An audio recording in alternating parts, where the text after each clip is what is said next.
राधे राधे दोस्तों, कैसे हैं आप सभी। उम्मीद करती हूँ आप लोग सभी स्वस्थ होंगे, मस्त होंगे। फ्रेंड्स, हमारे चैनल में आप सभी का स्वागत है। आज हम जानेंगे कब से शुरू है पितृपक्ष। हाँ दोस्तों, जानेंगे पितृपक्ष की तिथियाँ, महत्व।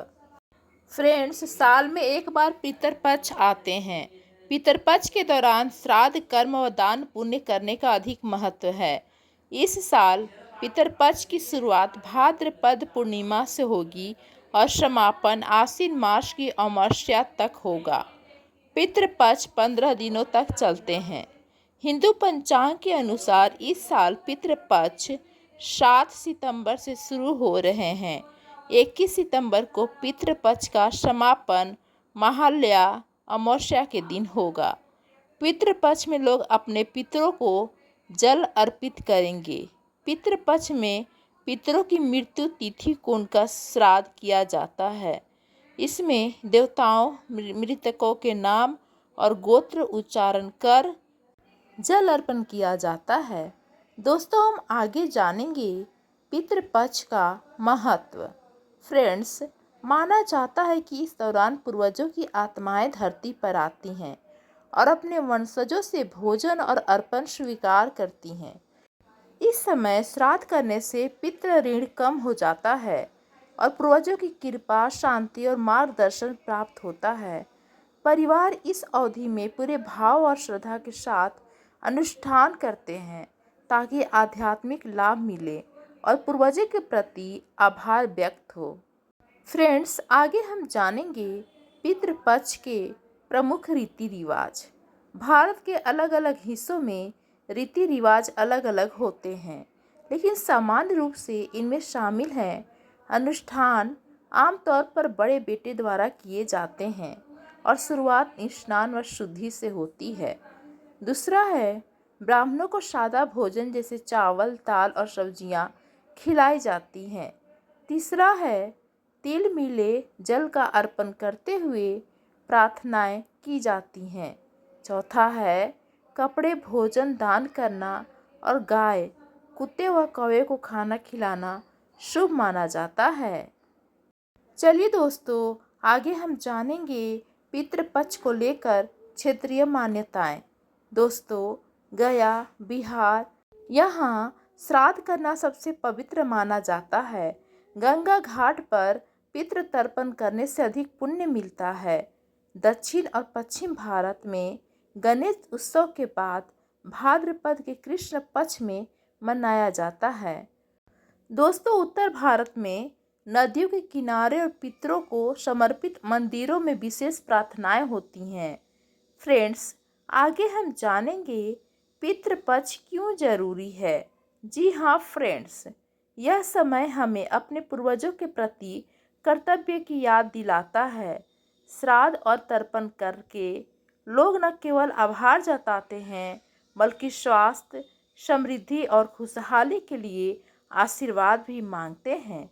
हालांकि इस दौरान विवाह, गृह प्रवेश या नए कार्य की शुरुआत अशुभ मानी जाती है, लेकिन धार्मिक दृष्टि से पितृपक्ष बेहद महत्वपूर्ण और गहन आध्यात्मिक महत्व रखता है।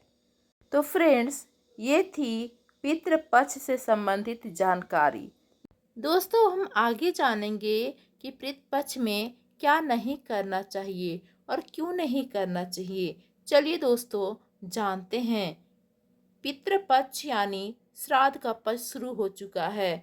ऐसी मान्यता है कि इन दिनों पितर यानी परिवार में जिनकी मृत्यु हो चुकी है, उनकी आत्मा पृथ्वी पर आती है और अपने परिवार के लोगों के बीच रहती है। इसलिए पितृपक्ष में शुभ काम करना अच्छा नहीं माना जाता है। इन दिनों कई ऐसे काम हैं जिन्हें करने से लोग बचते हैं। जानिए यह काम कौन कौन से हैं और भला क्यों नहीं करना चाहिए। चलिए फ्रेंड्स, जानते हैं। ऐसी मान्यता है कि पितृपक्ष के दिनों में ब्रह्मचार्य का पालन करना चाहिए, यानी स्त्री पुरुष संसर्ग से बचना चाहिए। इसके पीछे यह धारणा है कि पितर आपके घर में होते हैं और यह उनके प्रति श्रद्धा प्रकट करने का समय होता है। इसलिए इन दिनों संयम का पालन करना चाहिए। चलिए दोस्तों, दूसरा गलती क्या नहीं करना चाहिए। पितृपक्ष में स्वर्ण और नए वस्त्रों की खरीदारी नहीं करना चाहिए। ऐसा इसलिए माना जाता है क्योंकि पितृपक्ष उत्सव का नहीं बल्कि एक तरह से शोक व्यक्त करने का समय होता है। उनके प्रति जो अब हमारे बीच नहीं रहें। चलिए दोस्तों, तीसरा हमें क्या नहीं करना चाहिए। इन दिनों दाढ़ी मूछें भी नहीं काटने चाहिए, नाखून भी नहीं काटने चाहिए। इसका संबंध भी शोक व्यक्त करने से है। चौथा, पितृपक्ष में द्वार पर आए अतिथि और याचक को बिना भोजन पानी दिए जाने नहीं देना चाहिए। माना जाता है कि पितर किसी भी रूप में श्राद्ध मांगने आ सकते हैं, इसलिए किसी का अनादर नहीं करना चाहिए। आगे जानेंगे। माना जाता है कि पितृपक्ष में नया घर नहीं लेना चाहिए। असल में घर लेने में कोई बुराई नहीं है। असल कारण है स्थान परिवर्तन। माना जाता है कि जहाँ पितरों की मृत्यु हुई होती है वह अपने उसी स्थान पर लौटते हैं।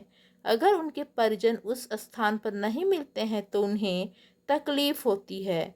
अगर आप पितरों के लिए श्राद्ध तर्पण कर रहे हैं तो उन्हें आपके घर खरीदने से कोई परेशानी नहीं होती है। फ्रेंड्स, आगे हम जानेंगे। पितृपक्ष को लेकर ऐसी भी मान्यताएं हैं कि इन दिनों नए वाहन नहीं खरीदने चाहिए।